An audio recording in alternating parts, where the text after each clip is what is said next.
Welcome to Women Winning Divorce. I am your host, Heather Quick. I'm an attorney, entrepreneur, author, and founder of Florida Women's Law Group, the only divorce firm for women by women. I love thinking big, thinking outside the box, creating creative solutions for women, and empowering women to win in all aspects of their life. In each episode of this show, I will discuss how to navigate the divorce process, come out stronger and empowered on the other side. Welcome to Women Winning Divorce. Each week, we discuss issues including divorce, custody, alimony, narcissism, mediation, and any other family law issues that seem to be appropriate for our topic. And our goal is to provide insight on the journey of women winning divorce. I'm Heather Quick, owner and attorney at Florida Women's Law Group. Today, I'm so excited to be joined by Holly Moore, a family law attorney and owner of the Moore Family Law Group in California. She has over 15 years of experience in family law. Welcome to the show, Holly. Thank you, Heather. Thank you so much for having me. Well, it is so exciting to have you, and we're just now going from coast to coast. So really brings us a lot of exposure for the show. So thank you for being here today. And why don't you start with telling us a little bit about your practice and why you chose family law? Sure, of course. Well, I would say, the phrase that you don't choose family law chooses you definitely applies in my situation. Back when I was just a brand new little baby attorney, I started off doing construction defect.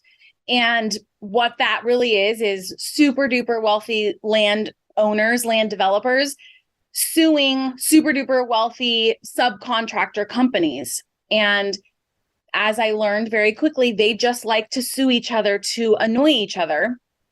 And I thought, wow, this is a lot of work, a lot of student loans, a lot of, anxiety, and it's really not helping anyone. And so I had the opportunity to kind of try out family law under another more senior attorney. And I just loved it. It felt like I was doing something that was helping people, and it just felt good to my soul. So that was probably, 15 years ago, and the rest is history. Well, I think that's great, Holly, because not only did you, experience and like it, but here you are 15 years later still doing it. So it obviously still is something that's important to you.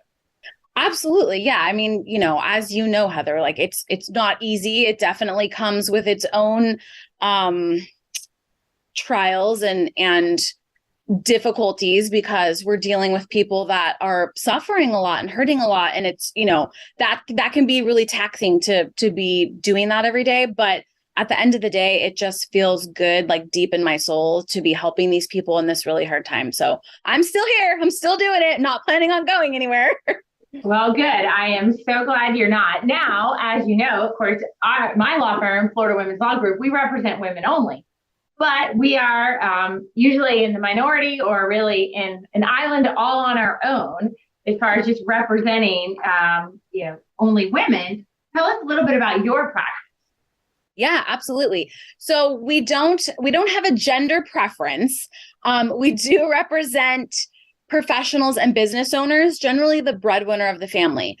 So statistically, we actually represent a few more men than women, but we certainly, love our power women that are the breadwinners of their family and own businesses and things like that. So. Well, that is wonderful. And it will be interesting as we talk about today's topic, which is hiring a divorce attorney, and going through the consultation process. And that has so many issues and concerns for anybody about to embark on this decision. So it will be great to have this discussion with you from, of course, your perspective, your process, and, things that you do to help your client go through this absolutely. process. Yeah. Now, one thing that I'm certain, well, I'm not certain, but I'm pretty certain you agree with, is because, when we're talking to clients, and the first and most important thing is to go to a lawyer that really specializes in family law and divorce, right? You don't want to go to your neighbor down the street who's like a real estate lawyer, right? No, absolutely not. I don't hear it so much anymore, but when I was just starting out, I heard attorneys say like family law is easy. So I'll just, I'll take a family law case if it comes in the door.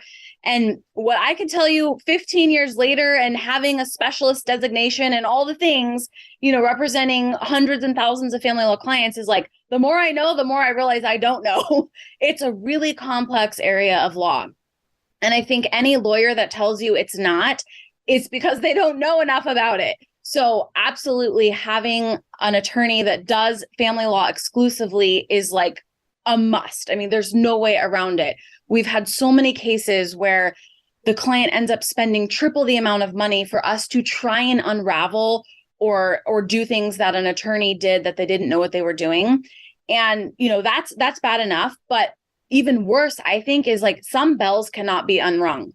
I literally just met with a client the other day who has a full divorce judgment. And in California, like when you divide property and assets and debts, like it's set in stone. There's no going back on that. And so, that's the real detriment is like the things that cannot be undone. So absolutely, like you have to have an attorney that knows family law. Yes, Holly, because I was thinking that exact same thing. And that is a similarity in Florida and California. Same thing, like on the assets and debt. Once that's done and divided, there's no changing that. And it is truly, I think, for any lawyer, especially a lawyer who does family law and divorce, is when that client walks in our office and tells us all this stuff, but then hands you a judgment and we have to say, I can't help you. Like, yes. I'm so sorry you went to somebody who didn't know what they were doing or thought that this would be okay because we can't undo this, like you said. Right. Yeah. And even if they don't get all the way to the finish line, so often I think what's happened is, the clients have already lost the time with somebody who didn't really know what they were doing and probably still a lot of expense because maybe they are fumbling around trying to learn it. And there could be serious detriment to them even before it's done that, takes a while to really unravel for them. Oh, yeah, absolutely. Yeah. And, that's the thing, even under the best circumstances, it's insanely expensive and it takes forever. So then when you add in, having to try and kind of like start over or fix stuff, it compounds all the frustration and issues. Yeah, I agree. Many years ago, I started out in criminal law and then transitioned to family, tried to keep up with both, but those are my experience in those two areas of law the most. The law is just ever changing and evolving so rapidly that it would take all of your time just keeping up with the changes in the law in those areas, let alone representing individuals and helping them move forward. Right. Yeah, absolutely. I agree. And now Florida, we have what we call equitable distribution for the assets and liabilities. And I'm not sure, what do you use? How do you call it in California? What method by which do you divide the assets and liabilities? California is a community property state. So it's like 50-50. I mean, I was going to say it has to be exact 50-50, which I think that's where it deviates a little bit from you guys, where it's just kind of like, yeah, whatever's kind of fair, maybe, even though it may not be equal. Community property is like, it has to be equal. And, we are a separate property state. I do not begin to understand community property, but at the end of the day, our equitable distribution is 50-50 on what's marital. So that's probably where, we could really go. Hey, so what does it mean to be a separate? What does that mean? Separate property? Well, it just means that just because you're married, not everything is marital. And you can have separate non-marital assets that don't turn into marital assets. Okay. Just because you are married. So, I mean, you have to keep things separate. You have to, keep those investments separate and not add to them if you truly want things designated as separate property. Okay. But, on a long-term marriage, it's usually all marital anyway. However, people are living a long time. So you could be married 20 years in your 70s and have had a couple marriages and have truly accumulated separate property. And you could buy a house, put it just in your name, then get married and it's not a marital home. Like there's going to be some intricacies there to the extent that that makes sense. Yes. I mean, it's very nuanced. I'm sure in all the states, but that's interesting. I actually thought Florida was an equitable distribution state. I didn't know it was considered a separate property. Well, we are, but I think it depends. Like we do equitable distribution. However, there's that second layer that maybe it only matters in the bar exam, like separate property versus community property. Okay. I don't know, but I know that is a difference in California. Yeah. So again, why you have to talk to an attorney who specifically understands, because it's going to things could be getting treated differently. Yeah. In California versus Florida for sure. Now, Holly, let me ask you this, because you said you really focus in on the business owners and professionals. Yes. Generally, the breadwinner, the primary breadwinner. Now, if this is someone a person is concerned about, tell us a little bit about why it's so helpful to have that, specificity of your practice area. Well, so in California, my personal opinion is that the law is really skewed to what almost feels like a punishment. Like it feels like the law is skewed to punish the breadwinner of the family. There's really no, they don't receive any benefit from being the one that worked or being the higher earner or anything like that. In fact, it seems like they have a lot of disadvantages. They generally are given less time with their kids. They're generally, they end up with these really, really large support orders. I don't know exactly how other states do their support orders. The only thing I know is California has the highest ratio of supports to income. So it's like they end up with these huge support orders that are paralyzing for them to even move on with their life, because they can't pay their own bills, for their household, plus pay child support and spousal support. So that bothers me, as somebody who I feel like I've worked really hard to get where I am and, go to law school and pass the bar and build a law firm. And so I feel them like on an energetic level of like, oh my gosh, you've built your business or you've become a doctor and you've worked really hard to provide for your family. And now, whether you wanted a divorce or not, I mean, in a lot of cases, they don't even want the divorce. But they have to, if the spouse wants it, then they're getting it.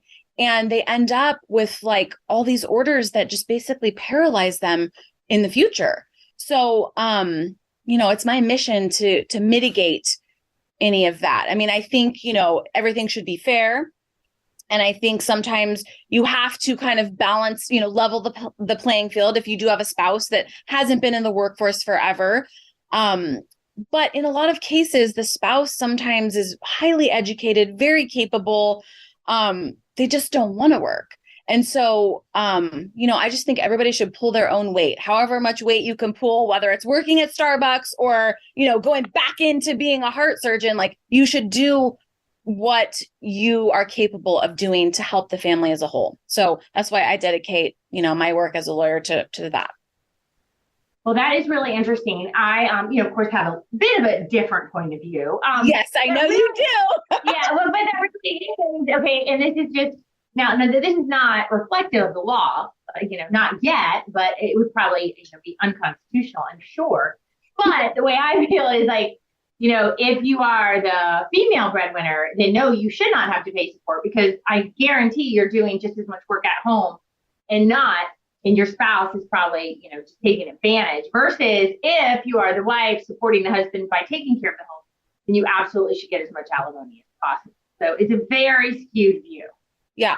So Heather, let me ask you this though. So do you think that evidence should be put on in terms of like, okay, who's giving the kid, who's giving the baby a bath and who's going over homework? And like, would you have it so that evidence would be solicited or elicited on those points? Oh, absolutely. And that would totally, because that is what we have here in Florida, which I'm sure it's similar, with their differences, but you have all the factors that support an alimony award. And that includes your, if somebody wants, what have you done at home? Yes. And what have you done to support your spouse in their career, in their business? Now, I will say that those are the factors, and our law clearly states that it is not, not gender specific. And so there, there is, a level of proof that certainly needs to be other than, he said, she said, for sure. But what happens, what I see more often than not is that you may have, ours is also an ability to pay in need.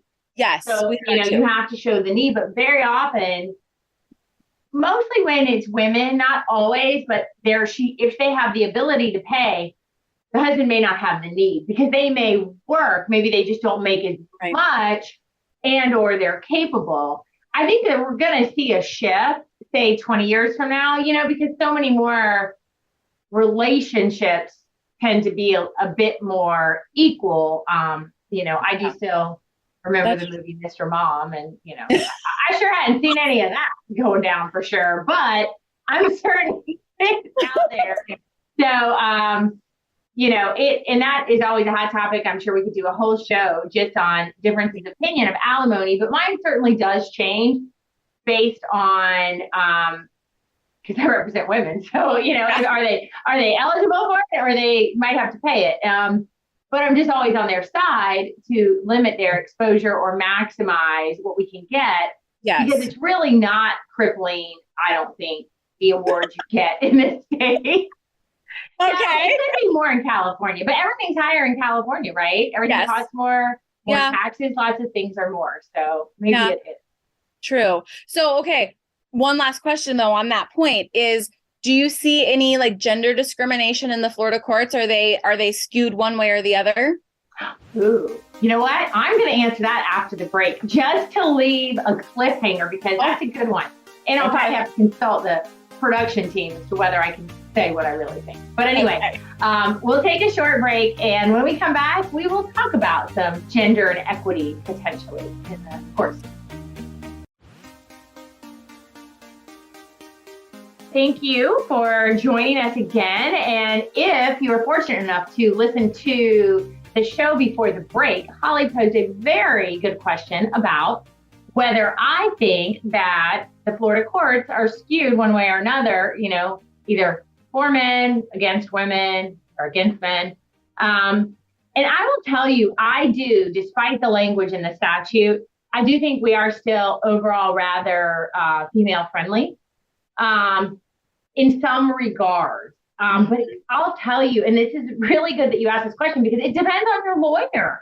Like, if you don't have a good lawyer, they're not going to put the evidence forth for the court system. Very which true. is, what we're going to talk about in, what to consider when hiring an attorney. But I am in the part of Florida, and, you have a much larger state, Holly, which I know it's probably just worlds different from Southern California, where you are, to Northern California, and even though the statute for the state, the laws are the same, I'm sure the interpretations vary greatly. I am in the northern part of Florida, which is very close to Georgia. And so that is close to the deep South. So I would say that those are just some of the perceptions at the end of the day of the judges. And I think in the family law division, as we speak now, I think we've got maybe 2 women out of like 15 judges, and no racial diversity whatsoever. Yeah. And there you go. That's their life experience. So you have a lot of older white men judges who maybe they've always been the breadwinner. Their wife has stayed home. Sometimes that can be favorable. Sometimes they've been through a divorce, not favorable. But, maybe some have had kids, maybe some haven't. So they can't help but allow that to come into play. I think that would be more specific, like compared to, say, South Florida, Miami. That's like a metropolitan city compared to, right. Well, it is. It's an international hub, and there's just a lot more going on. So I would say it'd be more prone. And then there are a lot of small little towns in Florida that you'd be like, wait, I thought we were in Florida. It's not, it doesn't look like Miami or South Beach or Disney World. It's very rural, and it's going to be different application of the same law based on the facts that are presented. So the better your lawyer, the better they can present facts to support your side. Absolutely. Yeah. And believe it or not, even being in Southern California, I have the same experience as you. Most of the judges are still, older, white, male judges. And I think, despite the fact that everybody will tell you, no, there's no gender bias, we start at the point where it's like everybody's on the same, level or same playing field. We start at the premise that, they're going to share the kids equally. I think men in our area still have a little bit of an uphill battle, particularly when it comes to custody of kids and things like that. And I think it's because the judges' sort of inherent bias of just their generation. So yeah, similar experiences. I hope we'll see that change. I mean, obviously I only hope it changes when that benefits my client, right? I'll be transparent. Yes. Well, you're a good advocate, Heather. Yes. I am. I am. But, I think, that's, one of the things that, this conversation hopefully can help, women. Obviously it's women winning divorce. So they're probably the majority of the people listening to this. Yes.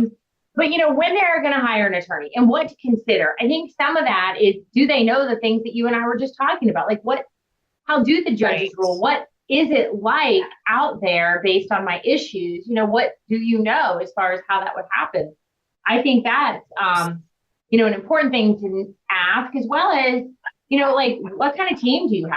Holly, tell us a little bit about, like, a client was wanting to come to your office. I mean, you want them to ask, right? Like, hey, what's your team going to look like? Is it just going to be Holly and a cell phone, or you got a whole office? Yeah, absolutely. So we have a team of, I think we're, somewhere around 20 people on our team, a couple attorneys, paralegals, legal assistants. We also have a team that's completely dedicated to basically like client service. So when a client calls us for a consultation, we do consultations complimentary, but they're going to meet with our client relations manager. And she's going to basically talk to them about their life. Like, where are you now? What's keeping you up at night? What's making you unhappy? And where do you want to be? And then, we see if they're a good fit for us, because of course, just as much as they're sort of interviewing us, we're interviewing them to determine if this is going to be a good fit and we're going to be a good team together. So, yeah. And then, we, like I said, there's a couple different attorneys. So clients would be assigned to an attorney based on geographical location of their case, because we do service kind of a wide area here in Southern California and even a little bit in Northern California. And also the issues, I love the super duper complicated financial divorce cases, usually high net worth cases. One of my associates absolutely lives and dies for custody cases because, she wants to really like add a lot of value in cases where kids are the primary focus. So, depending on issues, area, personalities, like they'll be assigned their legal team. And then, we just guide them through all along the way and hopefully take some of the burden and worry and anxiety off of the client. I think that's, a wonderful approach. And I was teasing about that, like the cell phone and you, but we both know that is out there. And, there are a lot of lawyers who just, for whatever reason, they operate like that, I think not even the Lincoln Lawyer, which, I watch every single legal show and movie out there. People are like, you do this, why do you do that? And I do like the Lincoln Lawyer. Like, that's been a fun show. I have not seen that. I need to start watching that. Okay. Yeah. And that you can watch with the kids, like not. Oh, really? Okay, good. Yeah. So, the one with the movie, he does have his investigators, but basically just his car is the office and riding around on the cell phone. And, I know that in the past, there have been clients who think that's what they want because they just want to have immediate access to you. And, it doesn't work that way in our firm because that's really not in their best interest to always have, a lawyer billing you to talk to you, right? Right. Yes. So often the paralegal is just way better suited for the day-to-day work and things that have to happen. But I think it's an important question to ask because I think that clients, they're like, well, no, I want to call you and I want to know will talk to me right now. That's going to be a smaller law firm or just a single person because they don't frankly have as much to do. So they can. I was going to say that's a person that has no other clients. It may be because that's really hard to do. And also an attorney who has very little balance and boundaries because it's not appropriate to have late night calls and weekend calls most often with your family law attorney, because courts are closed. Yeah. There's not anything we can do. And, I know that we try to really help educate our clients, but at the end of the day, they have expectations because of the shows they've watched that I've watched that are on TV, that, well, I'm just going to be texting with my attorney all the time. So. Right. Yeah. And I know so often, clients will ask, like, what are the attorney's billable hours? And we tell them and they're like, well, so-and-so, they're billing at this and it's less. But it's like they don't realize in so-and-so's firm that's billing for less, they're also doing every little thing. They're also standing at the copy machine, billing that same, $3.50 an hour. They're also calling the court clerk and being on hold for an hour and all of those things where the firms with a bigger team like yours, like mine, we delegate all those things down. So it's like you're being billed for attorney time when it's true attorney work and everything else is going to be at a much less billable hour. And I just think that's so much more efficient for the clients. Plus, I know like here, the attorneys are in court pretty much every day. So it's like if clients are calling,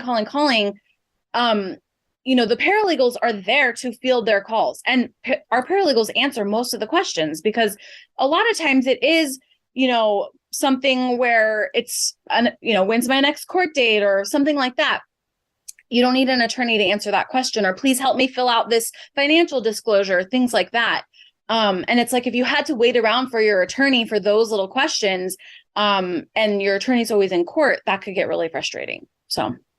Agree. And I think it is because the paralegal does do all that. And in our office, all of the documentation, the discovery that gets exchanged, the financial. So all of those factual questions about, well, when is this scheduled and when is this due? The attorney most likely is going to refer you to the paralegal. Anyway. Right. I know. Yes. So they'll be like, she's working on that. And I think it does work better for just, you can talk to somebody because we both know family law brings with it its own level of stress and anxiety for any of our clients. Yes. And even though it may on its face look like a minor issue, when you have to wait 2 or 3 days for an answer to a minor issue, then it feels like it's so much bigger, right? Right. Absolutely. Yeah. Yeah. Sometimes you just need to get it off your chest and have somebody listen to it. And yeah, again, if you have to wait around for your attorney to get back from court or, have some time to do that, it's just better to have another person that, still knows your case and that, be able to handle those types of calls. Absolutely. Now, one of the things I think that is really important, we've talked a bit about it, but, you talked about essentially that initial meeting, your staff is and your client relations team is interviewing the client as much as hopefully they're interviewing you because you've got to determine a level of comfort with one another and alignment with goals and trust, right? Absolutely. Yeah. I mean, I would even go further than that and say like there has to be some sort of alignment even on core values. What is important to you? I know when we've had clients in the past that were not a good fit, a lot of times it comes down, if you look back and you kind of think, yeah, what was most important to them? What did they really care about? What were all their actions geared towards achieving? And then like, what is it for us? It's totally a misalignment of core values. And sometimes that's really hard to pinpoint at the beginning, totally. Right? Yes. But so important. And I think for anybody listening to this, and you haven't met with an attorney yet, like you really need to, if you can really think about this, because many attorneys, can get it done, right? The technical part. Yeah. Some obviously better than others, but it's that next level, I think, that is going to really affect your experience. Totally. And and it affects your trust, because I'm certain this has happened to you, because it always does, where you have a client and they hire somebody else to begin with, much to their dismay, of course, which is what I always thought. That's unfortunate that you didn't hire us first, right? Because now we got to clean up their mess. But, yes.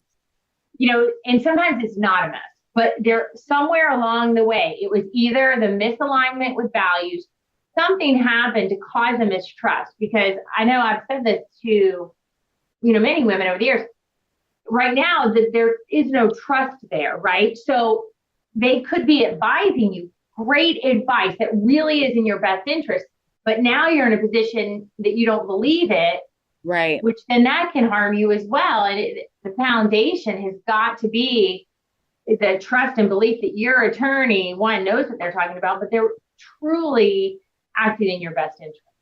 Absolutely. And that's a really good point, Heather, because I think a lot of times the people are coming to us, and I will say I have experienced this more with women than men, where they're already having trust issues because of what went on in the marriage. And this is kind of at the top of my mind, because I just had, an experience with a client where it was like, I'm like, you've got to trust me. I promise I've got your back. I'm working for you. But like, she had such a hard time trusting because she had just lived a life where she realized she couldn't trust anything.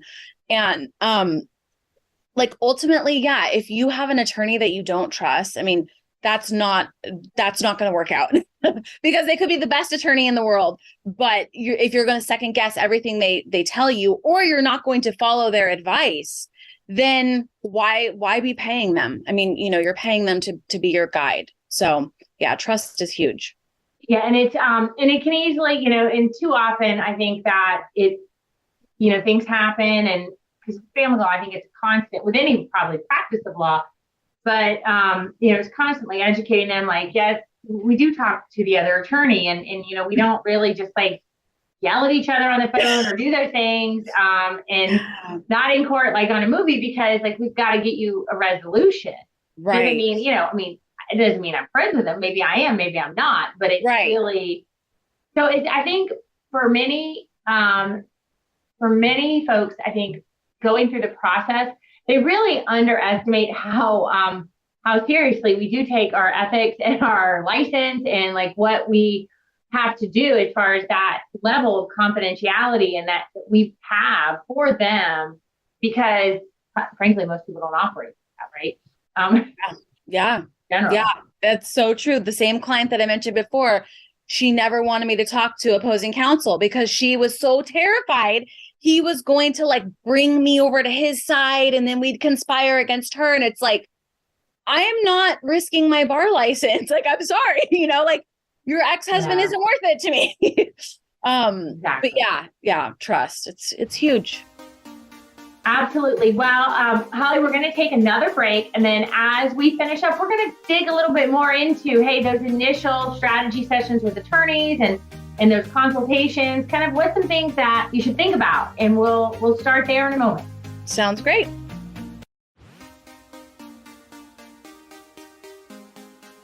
Well, we are back, Holly, for the last segment. And what we are going to talk about and maybe dig into a little bit is, those initial strategy meetings with the attorney, whether that's, in our office, that's really what we do first. We do kind of an interview process over the phone. And then when they come in, they get to meet with the attorney and client liaison. So that's the way we do it.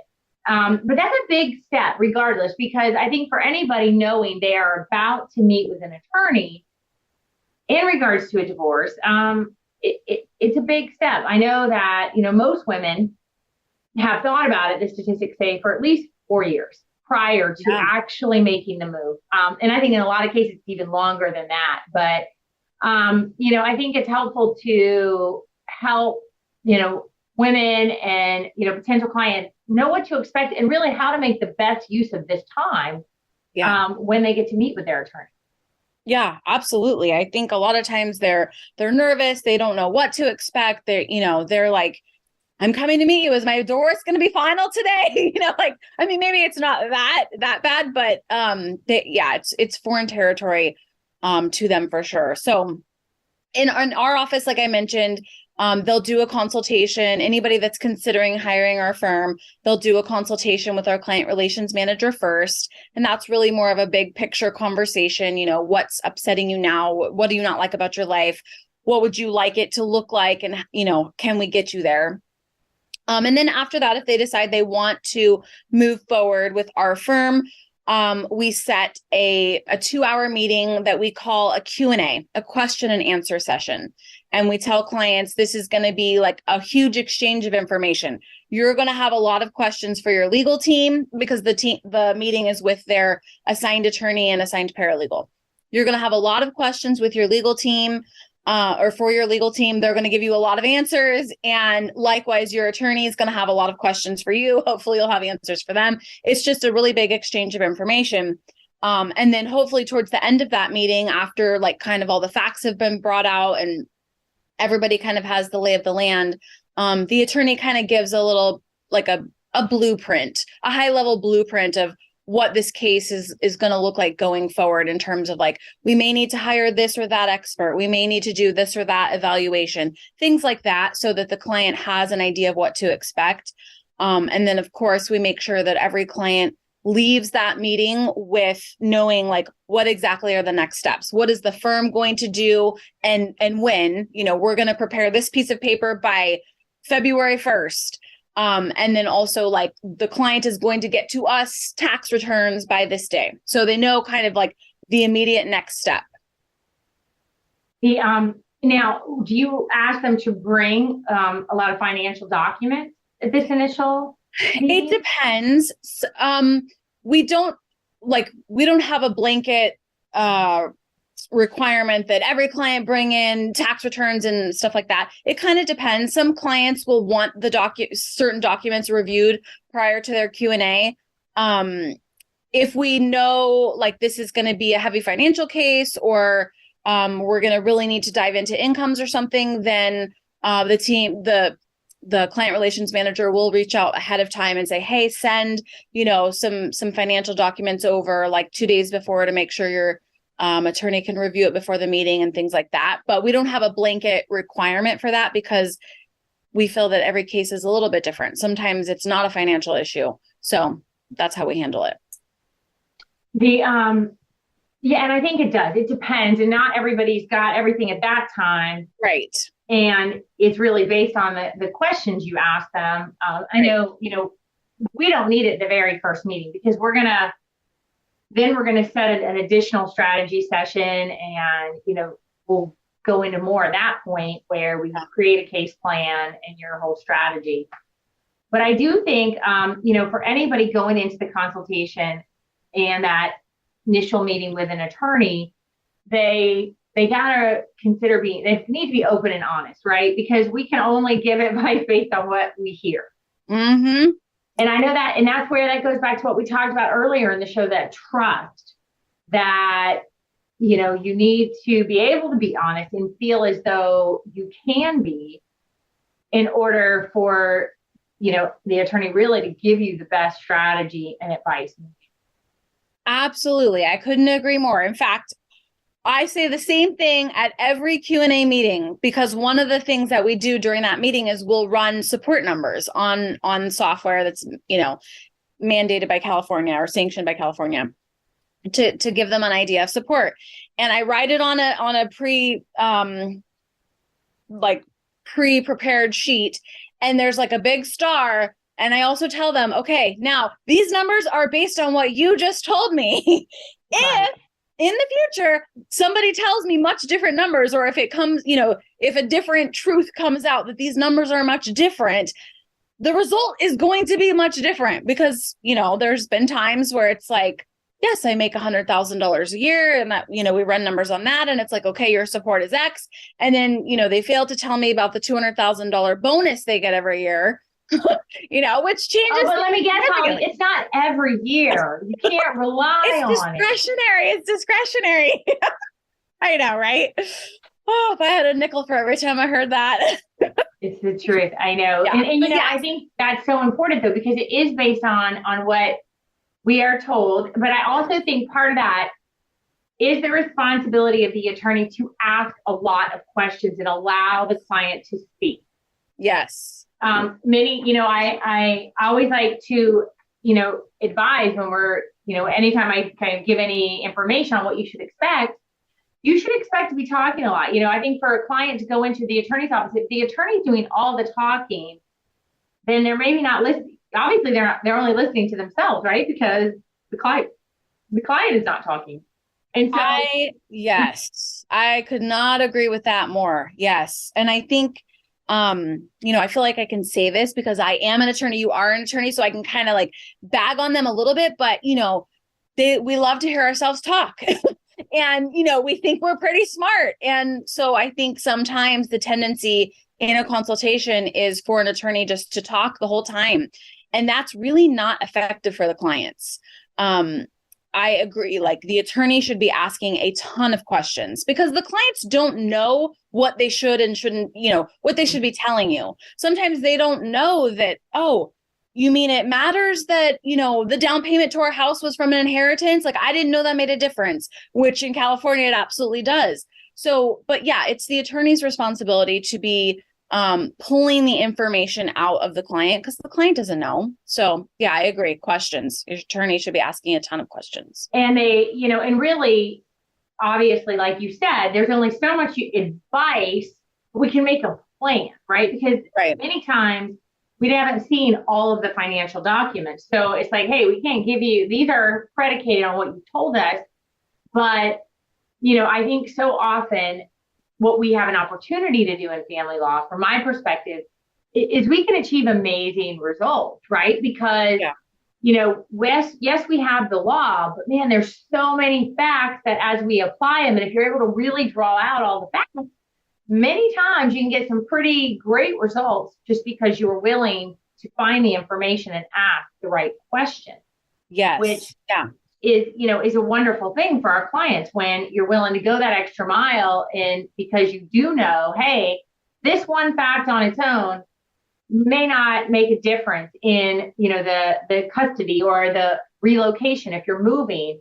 But boy, once we have all 10 of these various facts, we at least can make a compelling argument that could be persuasive, for your side. Yeah. So I think that for any woman, going to meet an attorney, they better ask a lot of questions and don't be afraid to share. If they tell you, I don't need to know that, that's probably a red flag because you never know. We always tell our clients, send us every information, tell us things, because as the case pans out, we may or may not need that, right? Yes. And yeah, so one thing I would add is, like, in addition to asking a lot of questions, is actually listening to the client. Because similarly to you, in family law, there is a tendency for clients to call you all the time. And sometimes it's just venting, right? It's not like a pressing legal question.